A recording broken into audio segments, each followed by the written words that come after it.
दोनों ने भले ही कम वक्त एक साथ बिताया था, पर जितना भी था वह अनमोल था। और कहते हैं ना, दिन नहीं, उन दिनों में गुजारे गए लम्हे मायने रखते हैं।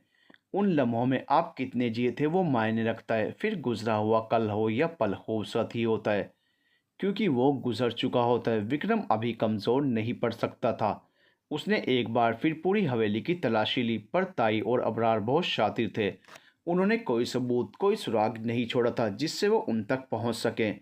बाहर आए तब भी वो एरिया सुनसान ही था, जिससे ये पता लगाना मुश्किल था कि वो कहाँ जाते थे या कहाँ हैं। उधर तरुण ने कालू के पोस्टर भी वांटेड करके प्रिंट करवा लिए और हर पुलिस स्टेशन में भिजवा दिए। अनीता और भारती भी पूरी तरह से केस में जुटी हुई थी। वहीं कमल भी हर कोशिश कर रहा था, हर उस इन जगह जाकर देखता जहां उसके मिलने के चांसेस होते। लीलन ने मारपीट के बाद बहुत बड़ी बात उगली थी कि कालू हर रोज़ लड़कियां कपड़े की तरह बदलता है, इस हिसाब से उसके मिलने के चांसेस भी किसी कोठे पर ही ज़्यादा थे।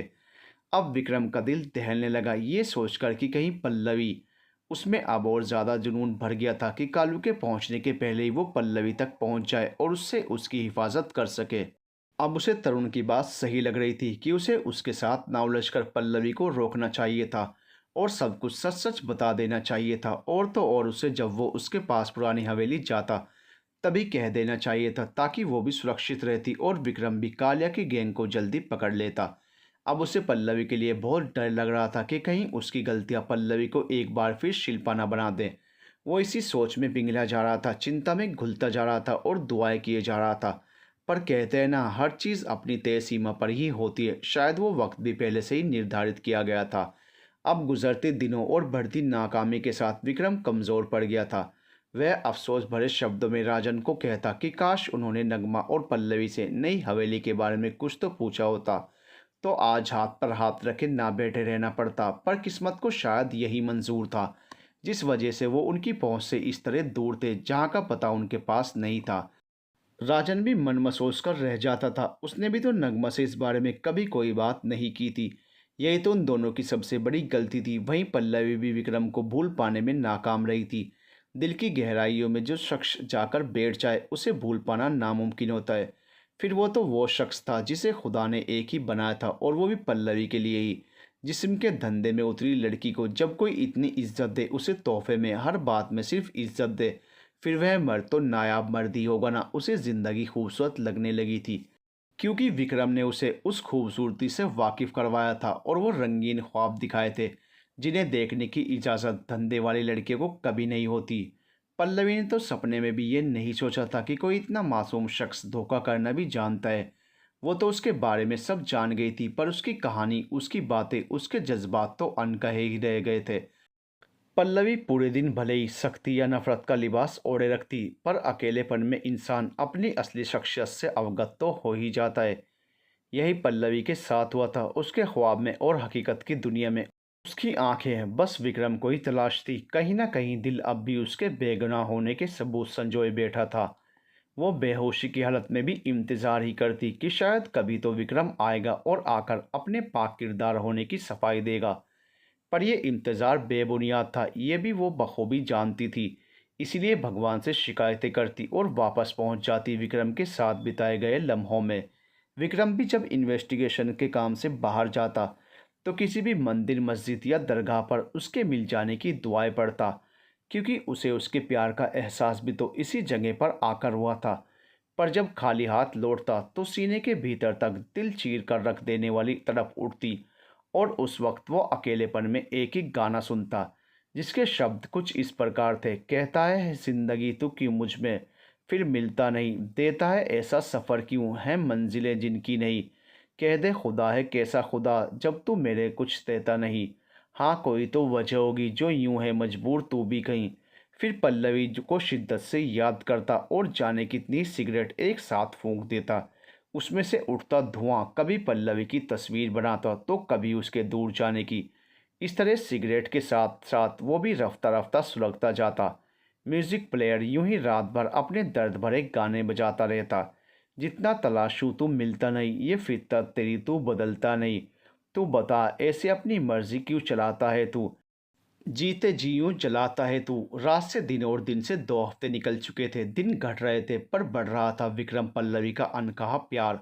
और उनके बीच आई ये दूरियां ये सुबह पल्लवी के लिए मौत का पैगाम लाई थी, क्योंकि उसे आज ही पता चला था रघुनाथ के नापाक इरादों के बारे में। जब पल्लवी तैयार हो रही थी और उसने घुटने तक की वन पीस ड्रेस पहनी, आईने में खुद को देख रही थी, उसे अब भी विक्रम की बात याद आई। कपड़े वही पहना करें जिनमें आप सहज हों। अब से आप छोटे कपड़े नहीं पहनेंगे। शीशे में विक्रम का अक्स नजर आता, जो अब भी उसे ऐसे कपड़े पहनने के लिए बड़े हक से रोक रहा था। तभी उसकी आंख से काजल से सना एक आंसू लुढ़क कर बाहर आ गया। रघुनाथ अचानक ही उसके एकदम करीब आ गया और उसके गाल पर आंसू पहुंचने के बहाने उंगलियां फिराने लगा। पल्लवी को उसका छूना पसंद नहीं आया तो वह दूर हटने लगी, पर तभी रघुनाथ ने फुर्ती से उसकी गोरी खुली कमर में हाथ डाल लिया। पल्लवी ने उसकी इस हरकत पर उसे तमाचा जड़ दिया। वो गुस्से में उसकी तरफ बढ़ा ही था कि तभी नगमा आ गई और उसने उसे उसकी इस हरकत पर खूब लताड़ा भी। पर रघुनाथ तो इस कदर भड़का हुआ था कि मरने मारने पर उतारू हो गया था, और बातों में ही उसके मुंह से शादी की बात निकल गई। उसके इन इरादों को जानकर पल्लवी बिल्कुल डर गई, क्योंकि भले ही अबरार और रघुनाथ दोस्त थे, पर वो अबरार से भी ज़्यादा होशियार और ख़तरनाक था। उसे जब कोई चीज़ चाहिए तो वह उसे पाने के लिए किसी भी हद तक जा सकता था। ये उसने उसी शाम तक साबित भी कर दिखाया। पल्लवी को कस्टमर के कमरे में जाता देखकर उसे नशे की दवाई पिलाकर धोखे से बाहर ले गया। तब नगमा ताई के पास थी और अबरार भी उन्हीं के साथ था। ये मौका वो गंवा नहीं सकता था। उसने उसे उसी वक्त अगवा कर लिया और उसे किसी सुनसान जगह लेकर भाग गया। फिर किसी से मिलने के लिए होटल के लिए निकल पड़ा। वहीं दूसरी तरफ कालू के मोबाइल नंबर की मदद से उसकी लोकेशन ट्रेस हो गई थी। वो कल रात से ही मुंबई के किसी होटल में ठहरा हुआ था। तरुण सारे होटल्स में चेक करने लगा। तभी अचानक विक्रम की रिस्ट वॉच में कोई सिग्नल आने लगे। विक्रम ने पहले तो ध्यान नहीं दिया, पर राजन ने उससे जब इसके बारे में पूछा तो उसके दिमाग की घंटी बजी। भाई, ये तो किसी लोकेशन के बारे में सिग्नल आ रहे हैं जो आपके लॉकेट में फिक्स एक ट्रैकर से आते हैं। लॉकेट? विक्रम याद करता हुआ बोला, ओ गॉड, वो लॉकेट तो उसकी मौसी ने विक्रम को दिया था। उसके पुलिस की भर्ती में जाते वक्त उन्हें उसकी बेहद फिक्र रहती थी, और इस नौकरी में डर भी लगा रहता था कि उसे कुछ हो न जाए, या अगर वो किसी मुसीबत में भी फंस जाए तो वो लॉकेट उसे ढूंढने में मदद करेगा। व्हील लेटर के बीच बड़े ध्यान से फिक्स करवाया गया था, जिससे वो किसी को नज़र भी ना आ सके और उसकी सेफ्टी भी रह सके। विक्रम को भी याद आया जब बार में राजन ने ज़बरदस्ती उसे पहली बार शराब पिलाई थी और नशे में वो पहली बार ही पल्लवी के पास गया था। तब शायद वो वहीं गिर गया था और अगले दिन विक्रम को मिला नहीं। पर इतने दिन में इतना सब हो गया कि विक्रम का ध्यान बिल्कुल भी उस तरफ गया ही नहीं। पर यह सबसे बड़ी मदद हुई थी, क्योंकि ये लॉकेट पल्लवी के पास ही था, और इतना तो विक्रम भी जानता था कि पल्लवी के दिल में विक्रम के लिए अब भी फीलिंग्स होंगी। तभी तो वो ये लॉकेट फेंक नहीं पाई और अब वो लोकेशन भेज रहा है। राजन, आई लव यू यार, विक्रम उसके गले लगकर बोला। क्या हुआ भाई? वहीं राजन हैरत में था। पल्लवी मिल जाएगी अब हमें, उसकी खुशी उसकी आवाज़ में शुमार थी। वाट? कैसे? राजन खुशी और हैरत के मिले जुले भाव से बोला। तुझे याद है ना, मौसी ने मुझे लोकेशन ट्रैकर वाला लॉकेट पहनाया था। विक्रम उसे याद दिलाकर बोला, हाँ मुझे पता है, ये सिग्नल्स उसी के हैं। राजन को सब नॉर्मल लगा। डफर, वो लॉकेट पल्लवी के पास ही है, अब हम उन तक पहुंच पाएंगे। विक्रम के इतना कहते ही तभी तरुण की कॉल आ गई। सर, कालू की लोकेशन सेंड कर रहा हूँ। विक्रम ने जब लोकेशन मिलाई तो कलेजा मुंह को आ गया। दोनों लोकेशन मैच हो गई थी। Oh God, no no no, Vikram सिर पकड़ बोला। अब क्या हुआ भाई? राजन, कालू की लोकेशन पल्लवी की लोकेशन से मिल रही है। इसका मतलब वो? नो, मैं ऐसा कुछ नहीं होने दूंगा। इस बार बिल्कुल नहीं। उस कालू की हस्ती मिटा दूंगा, पर उसे पल्लवी तक नहीं पहुंचने दूंगा, किसी भी कीमत पर नहीं। विक्रम एक एक शब्द चबाते हुए बोला। चल, वो रिवॉल्वर लेकर फुर्ती से निकल गया। राजन भी ऊपर देखकर हाथ जोड़कर उसके पीछे हो लिया। उधर नगमा जब ऊपर गई तो उसे पल्लवी नहीं मिली। पूरी हवेली छान मारने पर भी नहीं मिली। तो रघुनाथ का चेहरा ही याद आया कि ज़रूर उसी ने कुछ किया है। कुछ देर तक सोचने के बाद उसने इतने हफ्तों में आज राजन को फ़ोन किया। वो ये करना नहीं चाहती थी, पर अब बात पल्लवी पर थी। वो गुमशुदा थी। ताई ने बात को दबाने का सोचा और सबको मुंह बंद रखने को कह दिया, पर नगमा ऐसा कैसे कर सकती थी? उसे अब पुलिस के पास जाने के अलावा कोई रास्ता नहीं मिला था, तो किसी और थाने जाने से उसने राजन और विक्रम से मदद मांगनी ही बेहतर समझी। बीच रास्ते में राजन का फ़ोन बजा। उसने एक बार तो रिसीव ही नहीं किया, क्योंकि अननोन नंबर था। पहले वाले नंबर तो नगमा ने पल्लवी के कहने से और अबरार के डर से बदल लिए थे। ताकि राजन उन तक ना पहुंच पाए। या अल्लाह, फ़ोन उठा लो राजन, वरना ज़िंदगी भर का अफसोस रह जाएगा। वो फ़ोन पर ही बोले जा रही थी। उसकी दुआ इतनी सच्ची थी कि राजन ने दूसरी बार में फ़ोन उठा लिया। अपना नाम सुनकर राजन ने फ़ौरन गाड़ी पर ब्रेक लगाया। विक्रम हड़बड़ी में आगे की तरफ झुक गया। नगमा। राजन के मुंह से नगमा का नाम सुनकर विक्रम ने तुरंत उससे फ़ोन ले लिया और हड़बड़ाकर बोला, माधुरी, पल्लवी, पल्लवी कहाँ है? विक्रम की आवाज़ में पल्लवी के लिए तड़प महसूस की जा सकती थी। नगमा को पल्लवी के लिए दुख हुआ कि वो किस इंसान को धोखेबाज ठहरा रही थी। बोलो माधुरी, कहीं देर ना हो जाए, इस बार वो चिल्लाया। विक्रम, वो रोने लगी। बताओ कुछ, तुम लोग हो कहाँ? राजन आ रहा है लेने। डोंट वरी, वो रेड मारने के इरादे से नहीं आएगा। वो सब बाद में देखेंगे, पर अभी मुझे पल्लवी के बारे में बताओ, मैं पहुँचता हूँ। विक्रम की आवाज़ में ऐसी जल्दबाजी थी जैसे पता मिलते ही वो हवा की रफ्तार से पल्लवी तक पहुँच जाएगा। विक्रम, पल्लवी अगवा हो गई है। नगमा डूबी हुई आवाज़ में बोली। वाट? किसने किया उन्हें किडनैप? रघु, अबरार का दोस्त, उससे ज़बरदस्ती शादी करना चाहता है। इसी मकसद से ले गया है। तुम्हारी ज़रूरत है उसे, वो सुबकते हुए बोली। तुम फिक्र मत करो, मैं कुछ नहीं होने दूंगा उन्हें। ये एक भाई का वादा है अपनी बहन से। बस तुम राजन के साथ आ जाना। उसने फ़ोन रखा और गाड़ी से उतर गया। राजन, मैं कैब से तरुण के बताए गए होटल तक पहुंच जाऊंगा। नगमा के लोकेशन भेजते ही तुम गाड़ी लेकर नई हवेली जाओ। मैं कमल को भेज देता, पर वो मुझे होटल में ही मिलेगा। और तरुण को शामिल करना मतलब उन सबको खो देना। विक्रम जल्दी जल्दी में इंस्ट्रक्शन दे रहा था, क्योंकि राजन की नादानी की वजह से पहले भी वो उन दोनों को खो चुका था। भाई, मैं इस बार कुछ गलत नहीं करूँगा। बहुत सेफ्टी से लाऊंगा आपकी बहन को। बस आप भाभी को ले आना। विक्रम राजन की इस बात पर उसके कसकर गले लगकर आगे बढ़ गया। उधर नगमा ने भी नई हवेली के बारे में बता दिया था। विक्रम सड़कों पर पागलों की तरह भागी जा रहा था। वो इतनी जल्दबाजी में था कि उसे कैब लेने तक का होश नहीं रहा। उसे बार बार पल्लवी का चेहरा दिख रहा था, जो उसे मदद के लिए पुकार रहा था। अगर आज वो वक्त रहते नहीं पहुंचा तो वो उसे हमेशा हमेशा के लिए खो देगा। और रघुनाथ जाने उसके साथ क्या करेगा। हजारों गलत बातें उसके दिमाग में आए जा रही थी। इसी तरह वो गिरता पड़ता रास्ते से जा रहा था और कहे जा रहा था, पल्लवी, इस बार विक्रम रघुवंशी आपको कुछ नहीं होने देगा और आपको इस गंदी दुनिया से कहीं दूर ले जाएगा, बहुत दूर। वहीं पल्लवी को अब होश आया। उसे सब धुंधला सा दिख रहा था। बस दो लोगों की बातचीत सुनाई दे रही थी। अधखुली आंखों से देखा तो रघुनाथ खड़ा था और सामने एक बंदा और था। वो उसके लिए अनजान था, जो रघुनाथ को कुछ पैसों की गड्डियां थमा रहा था। फिर किसी बात पर दोनों की बहस हुई। फिर आखिरी बात पर दोनों अपनी गंदी हंसी हंसने लगे, जिस बात को सुनकर पल्लवी की रूह कांप उठी। चल झगड़ मत, दोनों बारी बारी कर लेते हैं। अब पल्लवी की खुद पर नजर गई। वो उसी वन पीस ड्रेस में लेटी हुई थी। उसके हाथ उसी के दुपट्टे से बंधे थे जो विक्रम ने उसे दिया था। वो अपने मुंह से कुछ भी कह पाने में नाकाम थी, क्योंकि उसका मुंह बंद था।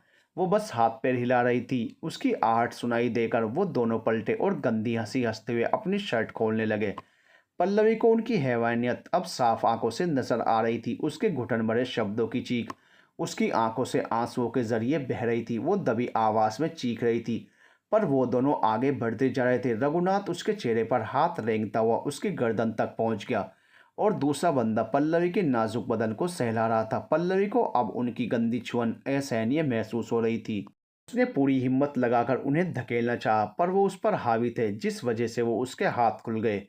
अब उसने मुंह की पट्टी भी उतार फेंकी। इस बार वो दबी आवाज में नहीं, बल्कि खुलकर चिल्लाई, और मदद के लिए उसके दिल की गहराइयों से सिर्फ एक ही आवाज आई, विक्रम। ये चीख उसकी रूह से निकली थी। उसे खुद पता नहीं था कि उसके दिल ने इतनी बड़ी मुसीबत में उस शख्स का नाम ही क्यों पुकारा, जिससे उसका कोई वास्ता नहीं। पर दिमाग इस चीज से अनजान था कि राब्ता तो रूह से होता है। तभी तो रूह की तरफ ने विक्रम को ही बुलाया था, जैसे वो कैसे भी जमीन आसमान एक करके उसके पास पहुंच ही जाएगा। दिमाग उसकी इस हरकत पर उसकी खिल्ली उड़ा रहा था, पर दिल फिर भी अपनी बात पर अडिग था। उसे चीखता देख दूसरा आदमी बेहद गुस्से से आगे बढ़ा और उस पर थप्पड़ों की बौछार करने लगा, साथ ही भद्दी गालियां देने लगा। अब वो उसके हाथ पकड़े खड़ा था। रघु की जल्दबाजी की वजह से पल्लवी की ड्रेस फट चुकी थी। वो आगे कुछ भी कर पाता, इतने में धड़ाक से दरवाज़ा टूटने की आवाज़ आई। दोनों ने उसी तरफ नजर घुमाई। सामने विक्रम था, आंखों में अंगारे लिए, दोनों हाथों की मुट्ठियां कसे हुए, चेहरे पर बेतहाशा नफरत और गुस्सा लिए। पल्लवी को अपने सामने इस तरह इस हालत में देखना उसकी जिंदगी की सबसे बड़ी हार थी। वो फौरन गया और अपनी जैकेट उतारी। वो उसे कवर कर पाता उससे पहले ही रघुनाथ और वो दूसरा शख्स उससे भिड़ पड़ा। विक्रम बिजली की फुर्ती से उन्हें पछाड़े जा रहा था, उन्हें मारे जा रहा था।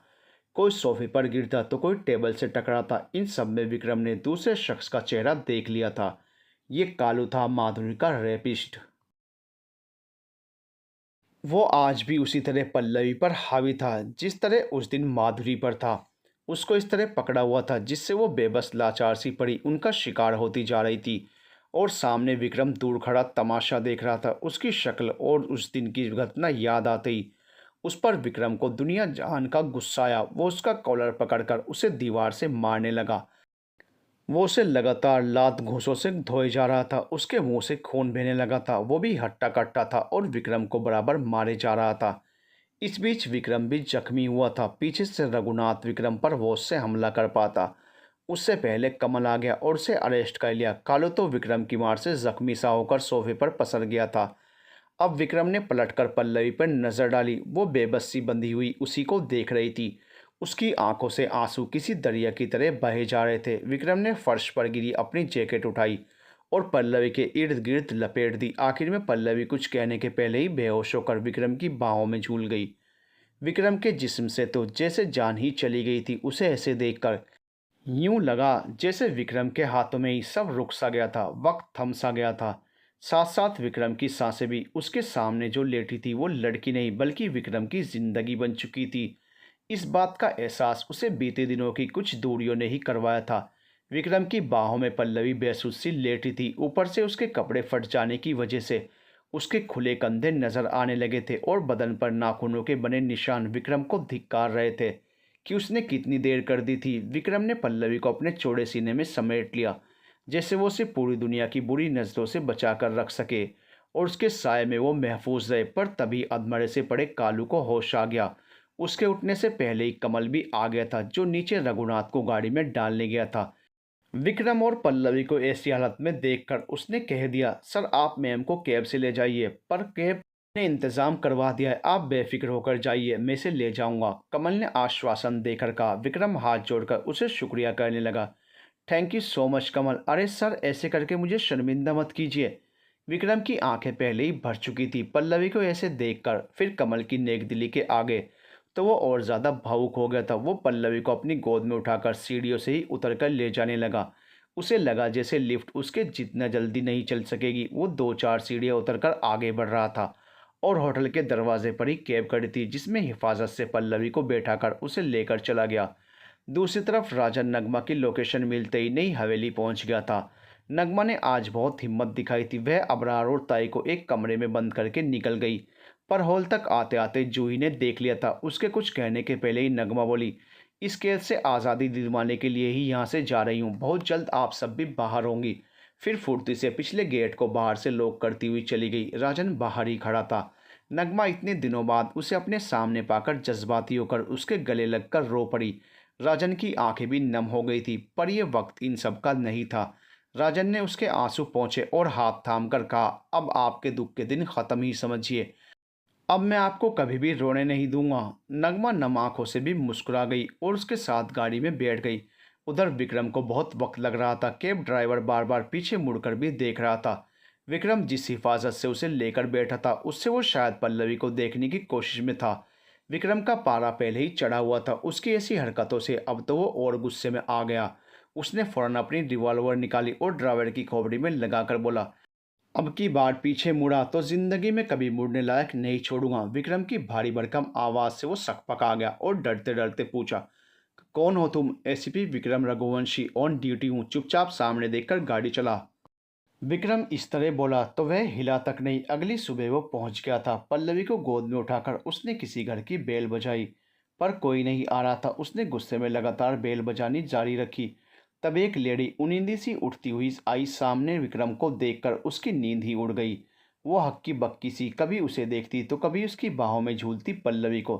विक्रम, तू तू आ गया बिना बताए ही इतनी सुबह सुबह, और ये लड़की कौन है? उन्होंने सवालों की एक साथ झड़ी लगा दी थी। मौसी आप अपनी इन्वेस्टिगेशन बाद में कर लेना, अभी जल्दी से रूम खाली करो इनके लिए। विक्रम उन्हें जल्दी से बोलकर आगे बढ़ गया।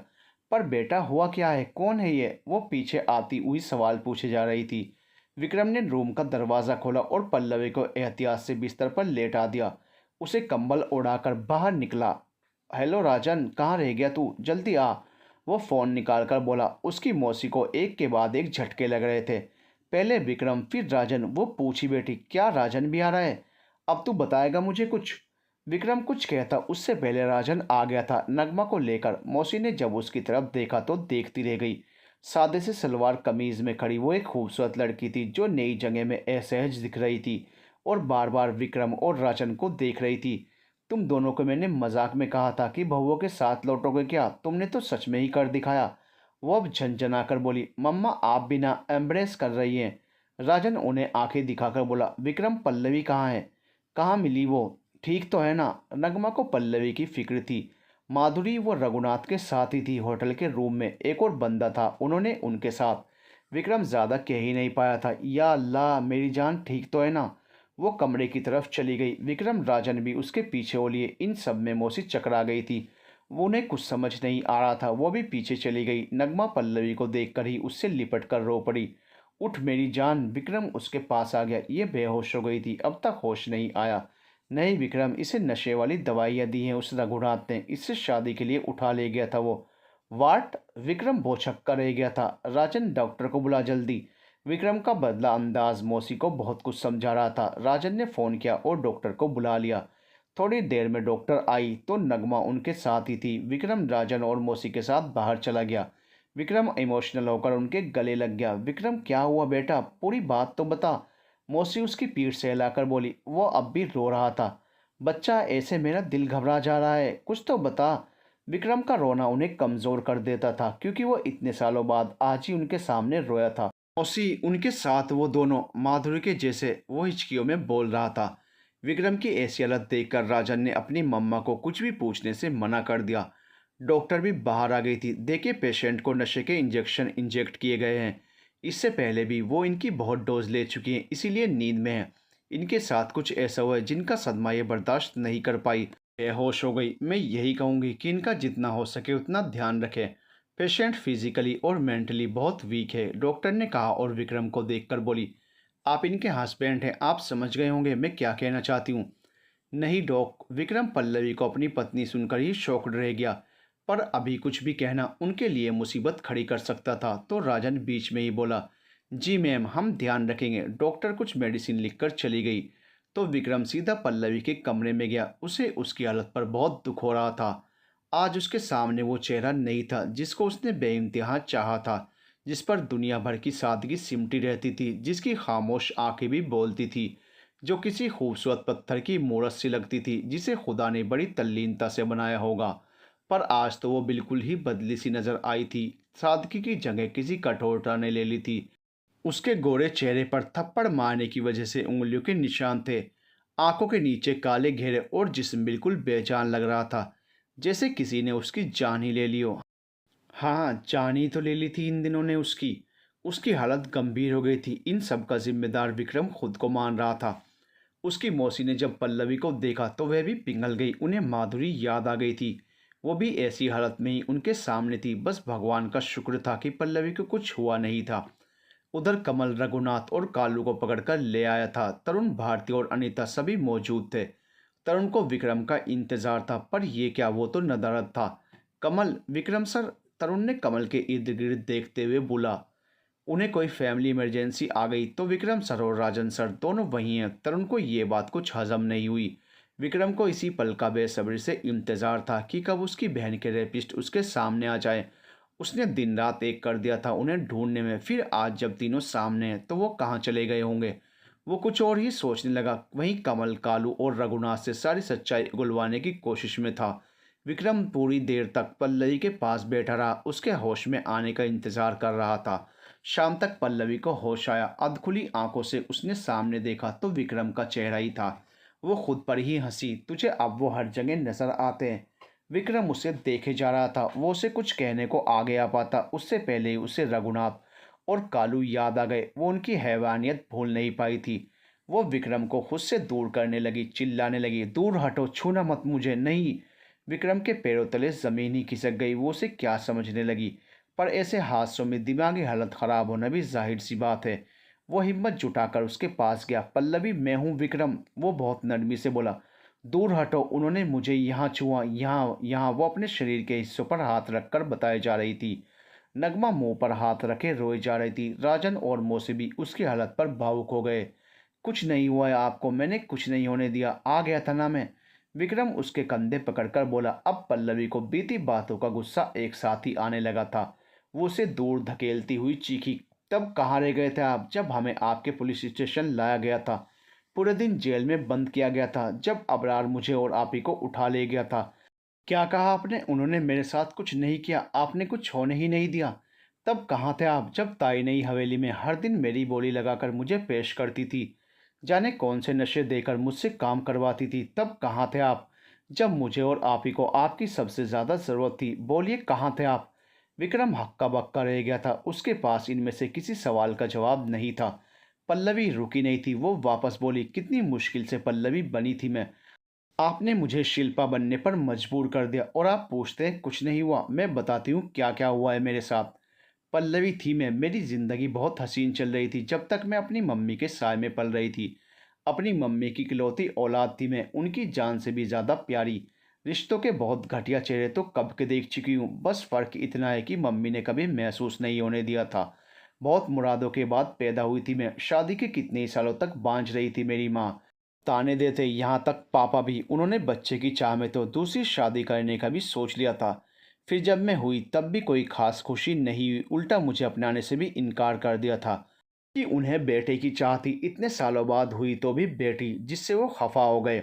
मम्मी से नाराज़गी बढ़ती गई, पर कभी ये सोचकर तसल्ली कर लेते कि अगली औलाद में भगवान कृपा करेगा। पर मम्मी के साथ हुए एक हादसे ने सब बदल दिया और उनसे उनका माँ बनने का हक हमेशा के लिए छिन गया। फिर पापा ने इस हादसे की रंजिश निकालने की सोची। कभी तो लगता कि अब माँ बेटी को जान से मारने की साजिश की जा रही है। मैं भी छोटी थी, कुछ समझने में नाकाम, पर कुछ तो बहुत बुरा होने को था। उसका पता तब चला जब एक रोज़ स्कूल से आई, तब घर में कोई मौजूद नहीं था। पड़ोसियों से पता चला कि मम्मी को अस्पताल ले जाया गया है। मैं कैसे भी करके वहाँ पहुँच गई, पर मुझसे फिर भी देर हो गई थी। मम्मी ने अपनी आखिरी सांसें ले ली थी। उनकी मौत से बिल्कुल बिखर चुकी थी मैं, भरी दुनिया में अकेली रह गई थी। मुझे कुछ समझ नहीं आ रहा था। 8-10 साल की रही होंगी मैं। सबने कह दिया कि सीढ़ियों से गिरने की वजह से सिर पर चोट लगी और अस्पताल ले जाने पर दम तोड़ दिया। हकीकत कुछ और ही थी। पापा ही कातिल थे मेरी मम्मी के, क्योंकि उन्हें दूसरी शादी करनी थी। ये सच मेरे सामने बहुत बाद में आया था। मैं गुमसुम रहने लगी क्योंकि पापा को तो अपने बेटे से ही फुर्सत नहीं थी। हाँ, दूसरी शादी से उनके बेटा हो गया था, पर जब मेरे सामने मम्मी की मौत का सच आया, तब मैं पापा की शिकायत दर्ज कराने पुलिस स्टेशन गई। तब उस पुलिस वाले की गंदी नीयत मुझ पर फिसल गई। उसने मदद करने के बहाने मुझ पर गलत नज़र डाली। मेरे पास उसे देने को पैसे नहीं थे। उसने मुझे बहुत घटिया घटिया कहा और मेरी कीमत लगानी चाहिए, और कहा इसके बदले वो मेरी मदद कर देगा। मैं पागल उससे बचकर भागी तो पापा ने मुझे वापस घर में बंद कर दिया। मुझे क्या पता था मेरे साथ आगे क्या होगा। अगली सुबह ही मेरा जन्मदिन था और पापा ने ऐसा तोहफा दिया जिसे मैं ज़िंदगी भर नहीं भूल सकती। ले गए मुझे ताई के कोठे पर। वहाँ सबके सामने मुझे बेच दिया चंद रुपयों के लिए। वो ताई को झूठ ही कह रहे थे कि वो दूसरी शादी करेंगे जिससे उन्हें वारिस हो सके। फिर इस लड़के का क्या काम? इससे अच्छा इसके ज़रिए मुझे कुछ पैसा ही मिल जाए जिससे मैं मेरी शादीशुदा ज़िंदगी खुशहाल होकर जी सकूं, और अब तक का जितना पैसा भी इस लड़की पर, इसकी पढ़ाई पर लगाया है, वो वसूल कर सकूं। वो यही देगी मुझे। अब अपने आप को बेचकर पापा ने झूठ के करीब मुझसे राब्ता ख़त्म कर दिया। उसके बाद मुझे कुछ पता नहीं चला कि मेरी क्या कीमत लगाई गई थी और क्या करवाने के लिए यहाँ लाया गया था। मैं रोती बिलखती रही, पापा के पैर पकड़कर बैठ गई, पर पापा ने मेरी तरफ देखा तक नहीं और मुझे छोड़ गए उस जहन्नुम में जहाँ मौत भी ताई की मर्जी से आती। फिर मुझे आप ही मिली, नफरत भरी दुनिया में एक फरिश्ते की तरह। कहते हैं ना, जब दो एक जैसे दर्द वाले शख्स मिलते हैं तब दर्द आधा हो जाता है। बस यही हुआ। मैंने आप ही ने जाने कितनी ही लड़कियों ने क्या क्या नहीं सहा होगा, उसका अंदाज़ा भी कोई नहीं लगा सकता। वो शब्द आप सभी इस्तेमाल करने में भी सकुचाते होंगे जो हमें कहे जाते। ऐसे वैसे सारे काम करवाए जाते, सब बेजुबानों की तरह सब सहती जाती, क्योंकि सबके सिर पर कम से कम छत तो थी। सब लड़कियां ढल गई थी उस माहौल में, पर मैं नहीं ढल पाई। फिर लाख कोशिश की मैंने उस केस से निकलने की, पर सब नाकाम रही। आप ही के पुलिस स्टेशन आई थी पहली और आखिरी दफ़ा, पर आपने कोई मदद नहीं की। मेरा दोबारा भरोसा उठ चुका था पुलिस से, और फिर नफरत करने लगी थी। सबसे आज वापस उसी नहीं उससे भी बदतर कैद में बंद हैं हम, जहाँ के किस्से कहानियाँ तक कोई नहीं पढ़ सुन सकता, वो वैसी ज़िंदगी हम जी रहे हैं। मैं नहीं जाने कितनी ही पल्लवी और नगमा फंसी हुई हैं, जाने कितनी ही ताई के चंगुल में। अब बताइए क्या किया है आपने हमारे लिए। ये पल्लवी की आखिरी आवाज़ थी, क्योंकि वो एक साथ इतना बोल गई थी कि उस पर वापस बेहोशी छाने लगी थी। वो विक्रम की बाहों में झूल गई। नगमा उसे संभालने को आगे बढ़ी और उसे बिस्तर पर लेटा दिया। विक्रम तो पत्थर बना पल्लवी को देखता रह गया। जाने कितनी दर्दनाक जिंदगी जी रही होंगी ये। दर्द जाने कब से समेटे हुए बैठी होंगी। विक्रम ने वाकई क्या कर दिया था। लापरवाही उस पर कितना भारी पड़ी थी यह वह सोच भी नहीं सकता था। अगर उस दिन वो अबरार उन्हें उठाकर ले ले जाता तो शायद आज वो इस हाल में ना होती, क्योंकि नई हवेली जाने के बाद ही ताई ने उसकी सज़ा और उस पर जुल्म बढ़ाए गए थे। विक्रम के कान में पल्लवी की बातें गूंज रही थी, क्योंकि वो उसका गुनाहगार था। उसने बहुत देर कर दी सब कुछ करने में, क्योंकि वो माधुरी के केस में ही इतना उलझा हुआ रहता था कि वो पल्लवी के लिए कोई कदम उठा ही नहीं सका। पर वो भी तो पल्लवी और उसकी सिक्योरिटी के बारे में ही सोच रहा था। वो फौरन बाहर चला गया। राजन उसके पीछे हो लिया। अब मौसी को सारी बातें साफ समझ आ रही थी कि विक्रम इतना बदल कैसे गया था। इसके बदलाव के पीछे की वजह पल्लवी ही थी, जो आज इस हालत में उसके सामने थी। उसकी कहानी सुनकर उनकी रूह कांप उठी। कितनी सी बच्ची ने ना जाने क्या क्या सहा होगा। वो उनकी सोच समझ से भी परे था। नगमा पल्लवी को संभालने लगी तो मौसी भी दरवाज़ा बंद करके बाहर आ गई। विक्रम बाहर पड़े सोफे पे धंसा हुआ बैठा था। उसकी आंखें शून्य हो चुकी थी, क्योंकि इसकी वजह से जाने कितनी जिंदगी खराब हो चुकी थी। वो तो अपनी कमजोरियों से ही नहीं उबर पाया था। पल्लवी ने जब उसे आईना दिखाया, वह नजरें कैसे मिला पाएगा उसे समझ नहीं आ रहा था। वो खड़ा हुआ और बोला, अब तक जो विक्रम रघुवंशी था वह जज्बातों से बंधा, हालातों से जकड़ा हुआ था। जो फैसले लेने से पहले जाने कितनी बार सोचता। अब उसे सब कुछ जल्द से जल्द करना होगा, वरना उसके सामने तो एक ही पल्लवी है। पीछे नई हवेली में ना जाने कितनी ही पल्लवी और नगवा इस उम्मीद में होंगी कि कोई उन्हें वहां से आज़ाद करवा दे। वो मौसी के पास जाकर बोला, मौसी आपको दिया वचन पूरा कर दिया आपके बेटे ने। क्या मतलब? मौसी को कुछ समझ नहीं आया था। माधुरी के तीनों रेपिस्ट पकड़े जा चुके हैं। विक्रम गहरी सांस लेकर बोला, सच? कब? कैसे हुआ ये सब कुछ? उन्हें तो विश्वास ही नहीं हो रहा था। अंदर जो लड़की है ना, उनके मेरी ज़िंदगी में आने से ही सब कुछ ठीक हो गया। उनकी वजह से ही सब मिल सके। और आखिरी वाला बंदा तो कल उन्हीं के साथ मिला। विक्रम मौसी का हाथ पकड़कर बोला, उस दिन आपने मुझसे वचन लिया था, अब मैं खुद आपको वचन देता हूँ। जब तक पल्लवी और उनके जैसी लड़कियों को इंसाफ नहीं दिलाता, जब तक नई हवेली में मौजूद ताई जैसी घटिया औरतों को सज़ा नहीं दिलवाता, तब तक चुप नहीं बैठूंगा, ना ही हार मानूंगा। आज से अभी से विक्रम रघुवंशी शपथ लेता है। उसकी आंखों में और बातों में पक्का इरादा झलक रहा था। वो वैसे भी जो ठान ले वो करता भी है। तभी तो अपनी बहन के इतने पुराने रेप केस को किस तरह से सुलझा लिया और आज सारे अपराधी उसकी गिरफ्त में थे। जहां पहले सवाल अपनी बहन का था, जिससे वो अपनी माँ के बाद दुनिया में सबसे ज़्यादा प्यार करता था, और अब उसकी पूरी दुनिया जिस शख्स में सिमटी हुई थी। बात उसकी है, तो अब वो क्या कर गुजरेगा। उसने बिना अश्क बहाए ये सब कहा था और राजन की तरफ रुक किया। राजन रात को ही वापस मुंबई के लिए निकलेंगे, रेडी रहना, ने कहा और अपने कमरे में चला गया। रात को खाना खाकर वो निकलने से पहले पल्लवी को देखने चला गया। नगमा वहीं बैठी थी। विक्रम को देखकर खड़ी हो गई। माधुरी अपने भाई के घर रह रही हो, हक से रहना। मौसी आपके साथ ही रहेंगी आपका ख्याल रखने के लिए। विक्रम बोला, तुम कहाँ जा रहे हो? नगमा उठते हुए बोली, कुछ पुराने नए हिसाब चुकता करने के लिए जाना ही होगा। वो पल्लवी की तरफ देखकर बोला। नगमा समझ गई थी और कुछ देर के लिए बाहर चली गई। विक्रम धीरे धीरे बेड तक पहुंचा, जहां पल्लवी लेटी हुई थी। जाकर उसके पास बैठ गया। उसके हाथ उसकी तरफ उठने से रुक गए। उसकी सूरत को अपनी आंखों से छूने लगा। जितनी तकलीफदेह जिंदगी जी कर आई है ये, जाने वक्त ने कितने ही सितम ढाए होंगे। फर्स्ट एड बॉक्स पास में ही पड़ा था। उसने एहतियात से पल्लवी के चेहरे के जख्मों और कलाइयों पर मलहम लगाने के लिए हाथ बढ़ा दिया, जहां रघुनाथ ने उसे चोट पहुंचाई थी। दवा के एहसास से पल्लवी नींद में भी कसमस आ गई। आपके सारे जख्म भगवान मुझे दे दे, विक्रम ने दवा लगाते हुए भर्राई आवाज में कहा। इस बार जा रहा हूं आपकी ज़िंदगी की तमाम मुश्किलों को ख़त्म करने, जिससे आपका एक पुलिस वाले पर विश्वास कायम रह सके और आपके सारे गम मिट सके। वो जाते हुए रुका और ख़ुद ही सवाल करने लगा, क्या मैं आपकी एक तस्वीर ले सकता हूँ? फिर खुद ही जवाब देने लगा, नहीं, बस दूर से ही लूँगा ताकि आपको दूर होते हुए भी अपनी आंखों के सामने रख सकूं। विक्रम ने सोती हुई पल्लवी की तस्वीर ले ली और आंखों के कोर साफ करता हुआ बाहर निकल गया। पीछे खड़ी मौसी उसे ध्यान से देख रही थी। विक्रम और राजन रात को ही निकल गए थे। राजन तो फिर भी रास्ते में सो गया, पर विक्रम की आंखों में नींद दूर दूर तक नहीं थी।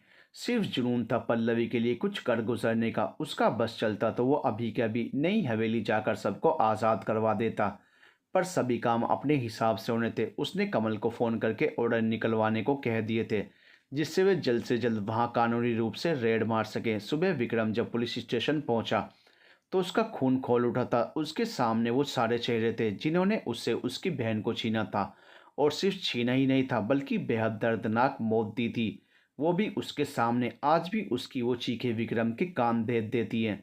वो आंखों में नफरत की आग लिए उनकी तरफ बढ़ा और उनकी खूब पिटाई करने लगा। कभी लीलन को दबोचता तो कभी यादव को पीटता। जब कालू सामने आया तो उसका चेहरा देखकर उसमें उसे जान से मार डालने का खून सवार हो गया। उसने तो माधुरी के साथ साथ पल्लवी पर भी अपनी गंदी नीयत डाल दी थी। अगर कल रात विक्रम ना पहुंचता तो पल्लवी के साथ माधुरी की कहानी दोहराई जाती और वो जिंदगी भर खुद को कोसता रह जाता। विक्रम को इस तरह देखकर राजन ने उसे संभाला। भाई, आप कानून अपने हाथ में क्यों ले रहे हैं? छोड़िए, इसे, मर जाएगा नहीं तो ये। अधमरी हालत देखकर ही दूर बैठा रघुनाथ कांप उठा। वह घुटनों में सिर रखकर कोने में बैठा था। विक्रम की शाती नज़र उस पर पड़ी तो वह उसकी तरफ गया। साले हरामी, तुम लोग जी भी कैसे सकते हो किसी के साथ ऐसा करके? करने से पहले सोचते भी नहीं? सोचने से डर नहीं लगता? क्योंकि पता तो है ही, एक ना एक दिन तो पुलिस तुम्हें ज़मीन के अंदर से भी ढूंढ निकालेगी। हाँ बता, क्या करने वाला था पल्लवी के साथ? उन्हें किडनैप किया भी कैसे तूने? वो उसका कॉलर पकड़कर चीखा। विक्रम तरुण के सामने ही पूछताछ कर रहा था और सब बोल गया था। तरुण को समझ ही नहीं आया कि विक्रम ने उससे झूठ क्यों बोला या सच क्यों छिपाया। अगर ये पल्लवी के साथ था तो पल्लवी अब कहाँ है? वो कुछ सोचता हुआ वहाँ से निकल गया। साहब, बहुत प्यार करने लगा था उससे और वो मेरी पहुँच से दूर जाने लगी थी। उसे हासिल करने के लिए वो बेशर्मों की तरह हंसा। विक्रम बीच में ही उसका मुंह पकड़कर बोला, शर्म आनी चाहिए अपनी हवस को प्यार जैसी प्योर फीलिंग का नाम देते हुए भी। किसी को पाने का मतलब प्यार कब से होने लगा? हाँ साले, तू तो रेप करने की फिराक में था, उसमें प्यार कहाँ होता है? विक्रम उसके बाल नोचकर बोला, तो साली मिली ही नहीं मुझे कभी। मैंने तो उसे अगवा करने का सोचकर शादी करने का सोचा। वो बेबाकी से बोल रहा था। और ये कालू का क्या किस्सा है? तेरे साथ कैसे था ये? विक्रम उसकी गर्दन पकड़कर कालू की तरफ दिखाकर बोला। तो कालू से चुप रहने को कह रहा था। वह नहीं चाहता था कि उसकी बात सामने आए। कमल अब कालू की गर्दन दबोचकर बोला, शर्म नहीं आती ना? कल रात से सवाल जवाब कर रहा हूँ, कुछ नहीं उगला, और अब विक्रम सर के सामने भी मुंह नहीं खोल रहे। इतना मारेंगे न सर कि तुम लोगों की आत्मा भी खुद बयान देगी। विक्रम ने नया पैतरा आजमाया। कमल, चलो, इन्हें थोड़ी और खातिरदारी की जरूरत है, फिर ही बोलेंगे। विक्रम के हाथ की मार खाकर वे अधमरे हो ही चुके थे। अब तो उनकी मौत ही नजर आ रही थी। कालिया गैंग की तो आदत थी ऐसी मारपीट की, तो वे चुप संयम बनाए चुपचाप पड़े थे। पर रघुनाथ पहली मर्तबा ही जेल आया था। उसकी रग रग जवाब दे चुकी थी। मार खाने की हिम्मत नहीं थी। वो मिमियाते हुए आखिर बोल पड़ा, साहब कालू इससे तो बड़ी अच्छी जान पहचान है। कुछ दिन पहले ही मुंबई आया था। इसे लड़की चाहिए थी और मुझे पैसे। मैंने शादी करने का इरादा बदल दिया और इसे पल्लवी को बेच दिया, पर मेरी नियत उसी पर फिसली थी। मैं एक बार तो उसके साथ। वो गंदी हंसी हंसकर बोला। वो जिस दरिंदगी से बोल रहा था, विक्रम का गुस्सा बढ़ रहा था। वो उसे जमीन पर गिराकर लातों से मारने लगा। फिर उसके सिर पर जूता रखकर बोला, तुम जैसे लोगों को भगवान भी अपने पास नहीं बुलाता। हैवान हो तुम लोग। एक औरत की इज्जत की कदर ही नहीं, और ऐसी घटिया सोच, छी, धिक्कार है तुम पर। विक्रम ने उसे दीवार से भिड़ा दिया था। विक्रम हांफने लगा था। वो शर्ट की आस्तीन ऊपर चढ़ाता हुआ बाहर आकर बैठ गया। उसका बस चलता तो वो अभी के अभी उन सब की जान ले लेता, पर उसके हाथ बंधे हुए थे। वो कानून को अपने हाथ में नहीं ले सकता था। फिर अगले ही पल ये भी सोचा, कितनी बड़ी हैवानियत की इतनी छोटी सी सज़ा नहीं होगी। उन्हें तो पल पल की मौत मिलनी चाहिए, जो अब कानूनी उन्हें दे सकता था। To be continued.